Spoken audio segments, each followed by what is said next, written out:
Good morning, praise the Lord. ప్రార్థన చేసుకున్నారా? ఈరోజు మీకోసం ప్రార్థించాలని ఆశపడుతున్నాను. ప్రార్థించే ముందు దేవుని యొక్క మాటతో మిమ్మల్ని బలపరచాలని ఆశపడుతున్నాను. నీ ప్రార్థనను నేను అంగీకరించి ఉన్నాను అని దేవుడే స్వయంగా మాట్లాడుతున్నాడు.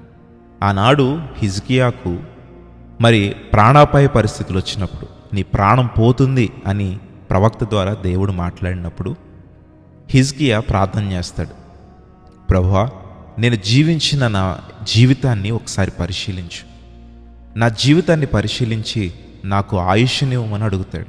మీరు నమ్ముతారా? దేవుడు తన యొక్క ప్రవర్తనను, తన జీవిత విధానాన్ని చూసి 15 సంవత్సరాలు ఆయుష్నిచ్చాడు. మరి ఈరోజు మనకున్న పరిస్థితులను బట్టి, ప్రభువా, నా హృదయాన్ని, నా జీవితాన్ని ప్రభువా నీవు చూసి నాకు ప్రతిఫలం ఇయ్యని అడిగే ధైర్యము, దమ్ము నీకుందా? ఎంతమంది చెప్పగలరు, ప్రభువా నా జీవితాన్ని చూసి నాకు సహాయం చేయమని? ఆనాడు హిజ్కియా చేసిన ప్రార్థన వలె ఈరోజు మనము కూడా ఉండాలండి. ప్రభువా నా జీవితాన్ని చూసి నాకు ప్రతిఫలం ఇయ్యి అని. చాలామంది అడుగుతారు సహాయాన్ని, కానీ తన జీవితాన్ని చూస్తే మాత్రం పాపములో పడి ఉన్న జీవితంగా ఉంటుంది.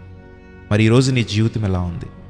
నీ జీవిత విధానాన్ని చూసి దేవుడు నీకు ప్రతిఫలాన్ని ఇస్తాడా? ఒకసారి నీ హృదయాన్ని పరిశీలించుకుంటావా? నాతో పాటు ఈ ప్రార్థనలో ఏకీభవించండి.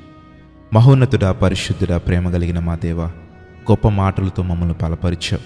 అవును తండ్రి, మా జీవితాలు పాపంలో నిండిపోయిన జీవితాలు, పాపములో కూరుకుపోయిన జీవితాలు.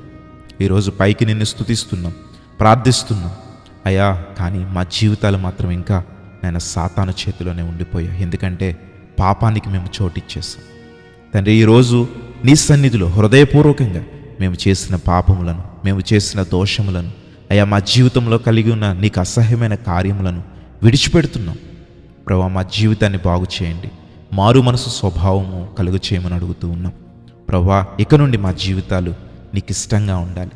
అయ్యా మా జీవితాన్ని బట్టి మేము ప్రతిఫలాన్ని పొందుకునేవారిగా మేము ఉండాలి. ప్రభువా, ఈ రోజంతట్లో సాతాను మీద జయాన్ని, ఆకర్షణల మీద జయాన్ని, పాపము మీద జయాన్ని మాకు ఇవ్వండి. ప్రభువా నీకు స్తోత్రాలు. ప్రభువా, ఎంతమంది బిడ్డలైతే ఈరోజు ఎగ్జామ్స్ రాస్తున్నారో, లేదంటే ప్రభువా ఉద్యోగ ప్రయత్నాలు చేస్తున్నారో, ఇలాగూ ఎవరెవరైతే ఈరోజు నూతన కార్యాలు తలపెట్టారో వారందరినీ దీవించి నిండైన మేలులు కురిపించండి. ప్రభువా, రాకపోకలయందు నీవే తోడుండండి. అయ్యా, వ్యాపారాలు చేసుకునేవారు, ఉద్యోగాలు చేసుకునేవారు, నేల పంటల మీద ఆధారపడిన వారు, అలాగే ప్రభువా గల్ఫ్ దేశాల్లో ఉంటూ ఉద్యోగ నిమిత్తం కుటుంబాలను వదిలి దూరంగా ఉంటున్నవారు, వీరందరినీ కూడా మీరు దీవించి, వారి కష్టార్జితమును దీవించి, వారి కుటుంబాలను ఆశీర్వదించమని అడుగుతూ ఉన్నాం. అయ్యా, మేము చేస్తున్న ప్రతి పనిని ఆశీర్వదించమని యేసు నామములో అడుగుచున్నాము తండ్రి. ఆమేన్.